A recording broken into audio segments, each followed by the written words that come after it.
राजा सुरेंद्र के राज्य में एक आदमी था जिसका नाम चंदू था। एक दिन चंदू ने राजा से कहा, महाराज, मैं तुम्हें एक ऐसी कहानी सुनाना चाहता हूँ जिसे सुनकर आपको एक महत्वपूर्ण निर्णय लेना होगा। राजा ने स्वीकार किया और चंदू ने शुरुआत की। एक समय की बात है, एक गरीब किसान ने अपनी खेतों में सबसे सुंदर फूलों की बेल लगाई। उन फूलों की खुशबू से अक्सर सांप खिंचे आते थे। एक दिन एक धनी व्यापारी आया और उसके फूल खरीदने के लिए कहा। किसान जानता था कि इन फूलों के रस से तेल तो बन सकता है, पर ये घर सजाने के काम नहीं आ सकते। ये सोचकर किसान ने व्यापारी को फूल बेचने से मना कर दिया। ये देखकर व्यापारी को लगा कि उसने इन सुंदर फूलों के कम दाम लगाए हैं, इसलिए किसान ये फूल उसे बेचने को तैयार नहीं है।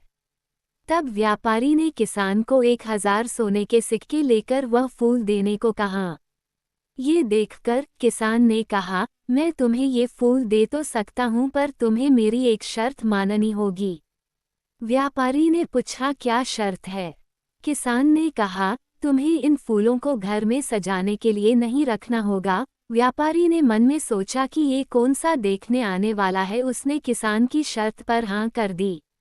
अब व्यापारी उन फूलों को अपने घर पर ले आता है और किसान की शर्त ना मानकर उन फूलों को अपने घर में सजाने के लिए रख देता है। कुछ देर बाद एक जहरीला सांप आके उन फूलों में छिपकर बैठ जाता है। उधर व्यापारी की पत्नी इन सुंदर फूलों को देखकर उन्हें सूंघने लगती है तो वह जहरीला सांप उसे काट लेता है। सांप के काटने के बाद व्यापारी की पत्नी वही दम तोड़ देती है। तो राजन, अब आप बताइए कि व्यापारी की पत्नी मर गई, इसमें किसकी गलती थी?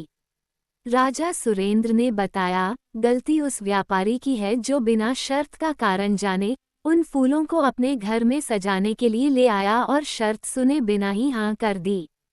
चंदू मुस्कुराया और जवाब सुनकर बोला, बिल्कुल सही बात राजा जी, वह व्यक्ति पाप का भागी है जो शर्त सुनकर और समझकर उसे मानने के लिए हाँ कर दे और फिर उस शर्त को ना माने सुने। हमें कभी भी किसी कार्य को सोचे समझे बिना नहीं करना चाहिए।